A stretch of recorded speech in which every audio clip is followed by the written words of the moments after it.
Hello friends, welcome back to our channel. இனி நம்ம பார்க்க போற வீடியோ என்ன அப்படின்னு பார்த்தீங்கன்னா லிவியதான் அப்படின்னு சொல்லப்படுற ஒரு மிகப்பெரிய ஒரு பாம்பு. ஸோ அந்த பாம்போட உருவத்தை பல சங்கீத வார்த்தைகளாக பார்த்தீங்கன்னா அதை பிரித்து வச்சிருக்காங்க.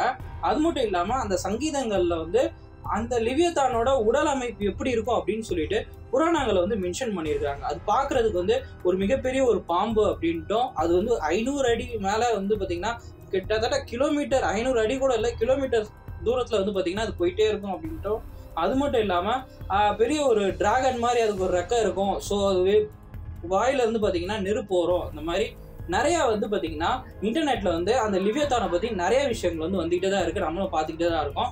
ஸோ உண்மையிலேயே இந்த லிவியத்தான் அப்படின்றது என்ன, இந்த லிவியத்தான் அப்படின்ற இந்த ஒரு விஷயம் புராணங்களை எங்கெங்க குறிப்பிட்டிருக்காங்க, எந்தெந்த புராணங்கள்ல இந்த லிவியத்தானை குறிப்பிட்டிருக்காங்க அப்படின்றதையும் இன்னைக்கு நம்ம இந்த வீடியோவில் நம்ம பார்க்க போகிறோம்.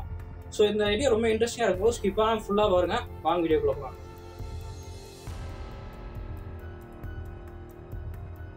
ஸோ இப்போ நம்ம இந்த லிவியத்தான் அப்படின்னு சொல்லப்படுற இந்த ஒரு பாம்பை எந்தெந்த புராணங்களில் மென்ஷன் பண்ணியிருக்காங்க அப்படின்றதையும் பார்க்க போகிறோம்.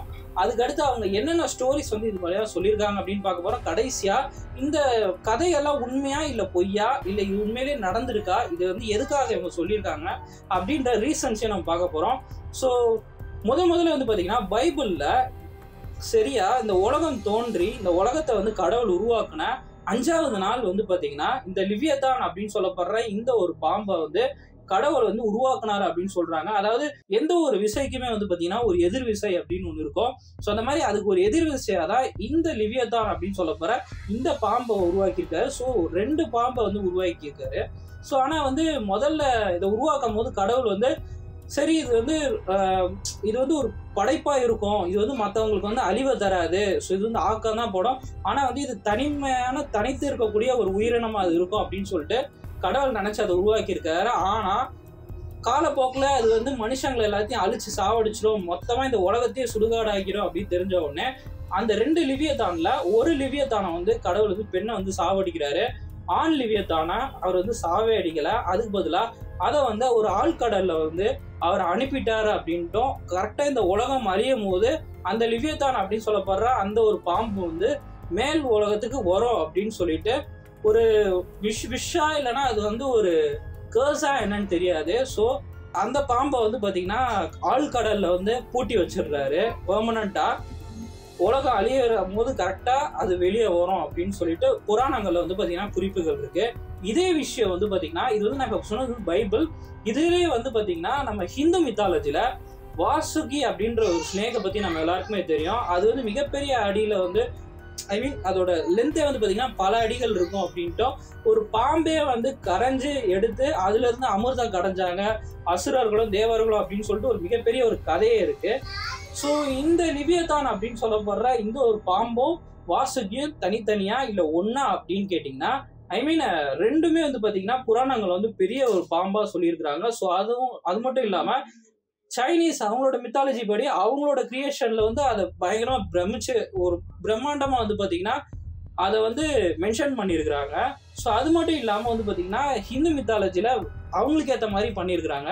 ஸோ உண்மையிலே இந்த லிவியத்தான் அப்படின்னு சொல்லப்படுற இந்த பாம்பு என்னதான் அப்படின்னு சொல்லிட்டு நம்ம பார்க்கும்போது, அதாவது இன்னொரு ஜியூஸ் அந்த ஒரு புராணம், ஸோ எகிப்திய புராணம் கூட இல்லை, அது பார்த்தீங்கன்னா டோட்டலாக பார்த்தீங்கன்னா இந்த ஜியூஸ் கடவுள்கள் ஸோ அவங்களாம் வாழ்ந்துருப்பாங்கல்ல, ஸோ அந்த ஒரு புராணங்கள்ல பார்த்தீங்கன்னா என்ன எழுதியிருக்கு அப்படின்னா இந்த ஒரு பாம்பு பர்டிகுலரா வெளியே வரும். அந்த டைம்ல ஒரே ஒரு ஆட்சியாளன் உருவாவான். ஸோ அந்த ஒரு ஆட்சியாளன் இந்த பாம்பை அடிச்சு சாவடிச்சு அந்த பாம்போட தோலை எடுத்து ஒரு ஷீட்டு மாதிரி போட்டு அதுக்குள்ளதான் மக்கள் எல்லாருமே வாழ்வாங்க. ஸோ இந்த பாம்பை வெட்டி அந்த பாம்புல இருக்கிற மாமிசத்தை தான் இவன் உணவாவே எல்லாருக்கும் தருவான். ஸோ இது உலகம் அழியறதுக்கு முன்னாடி இந்த உலகம் அழிவை அவன் தடுக்கிறான் அப்படின்றதுக்காக அவர் கடைசி இந்த பாம்பை வெட்டி அந்த பாம்புல இருக்கிற மாமிசத்தை தருவாரு.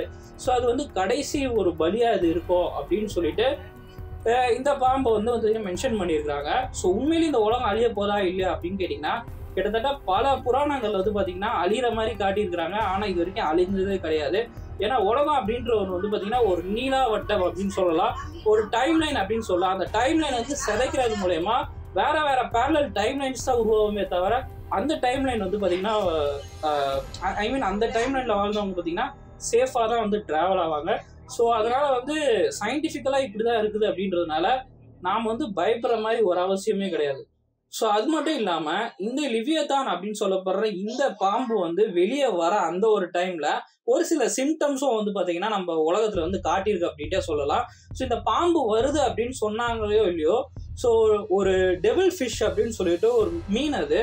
ஸோ அந்த மீன் வந்து பார்த்தீங்கன்னா கடலுக்கு அடியில் ஆழ்கடலில் தான் அது இருக்கும், மேலேயே வராது. அப்படிப்பட்ட ஒரு மீன் வந்து ஸோ இப்போ ரீசெண்டாக வந்து பார்த்தீங்கன்னா அந்த மீன் வந்து வெளியே வந்திருக்குது. உள்ளே வந்து ஸ்கூபா டைவிங் பண்ணவங்க நிறைய பேர் வந்து பார்த்தீங்கன்னா அந்த வீடியோ எடுத்து இன்ஸ்டாகிராமில் ட்விட்டரில் இந்த மாதிரி வந்து பயங்கர ட்ரெண்டாக தான் அது போயிட்டு இருக்குன்ட்டு சொல்லலாம்.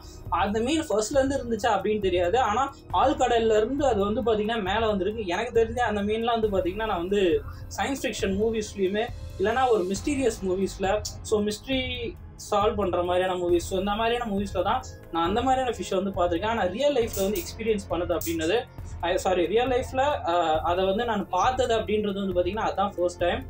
ஸோ இந்த மாதிரி நிறைய சிம்டம்ஸ் வந்து பார்த்தீங்கன்னா அடுத்தடுத்து வந்துகிட்டே தான் இருக்குது. எனக்கு தெரிஞ்சு இந்த லிவியதான் அப்படின்னு சொல்லப்படுற இது வந்து எங்கே வாழ்ந்துட்டு இருக்கோம் அப்படின்னு கேட்டிங்கன்னா கடலுக்குள்ள ஒரு இப்போ காட்ஜிலா வந்து பார்த்தீங்கன்னா காட்ஜிலா படம்லாம் பார்த்துருப்பீங்க நீங்கள். ஸோ வந்து அதுக்குன்னு ஒரு டெண்டு மாதிரி ஒரு இடம் இருக்கும் அங்கே. ஸோ அங்கே தான் வந்து நியூக்ளியர் எனர்ஜியை வந்து அதை அப்சர்வ் பண்ணிட்டு அது வந்து வளரும். அது மட்டும் இல்லாமல் ஒரு ஹைப்பர் ஸ்லீப்புக்கு போகும். ஸோ ஒரு வேளை இந்த லிவியதானா அந்த மாதிரி ஏதோ ஒன்று ஹைப்பர் ஸ்லீப்ல இருந்து ப்ளஸ் எனர்ஜியை வந்து அப்சர்வ் பண்ணுற ஒரு உயிரினமாக வந்து இருந்திருக்கலாம் அப்படின்னு சொல்லிட்டு நியூக்ளியர் எனர்ஜி நான் சொல்கிறது. ஸோ நியூக்ளியர் எனர்ஜியை அப்சர்வ் பண்ணுற ஒரு உயிரினமாக இருந்திருக்கலாம் அப்படின்றது என்னோட ஒரு கணிப்பு. ஸோ உங்களுக்கு என்ன தோணுது அப்படின்றது கீழே இருக்க கமெண்ட் பாக்ஸில் கமெண்ட் பண்ணுங்க. இதே மாதிரி நம்ம நிறைய இன்ட்ரெஸ்டிங்கான வீடியோஸ் அடுத்தடுத்து பார்க்க போகிறோம். ஸோ இது எல்லா வீடியோவும் ஸ்கிப் பண்ணாமல் பாருங்கள். கண்டிப்பாக உங்கள் எல்லாருக்கும் ரொம்ப இன்ட்ரெஸ்டிங் காத்துட்டு இருக்கு அப்படின்ட்டு சொல்லலாம். ஏன்னா இதுக்கு அடுத்த வர வீடியோஸ் எல்லாமே கண்டிப்பாக வந்து ஒரு மைண்ட் ப்ளோயிங்காக நிறைய கண்டென்ட்ஸ் வந்து நான் கண்டிப்பாக ட்ரை பண்ணுறேன். ஸோ இதே மாதிரி நான் ஒரு புதிய வீடியோவில் மீட் பண்ணுறேன். தேங்க்ஸ் ஃபார் வாட்சிங்.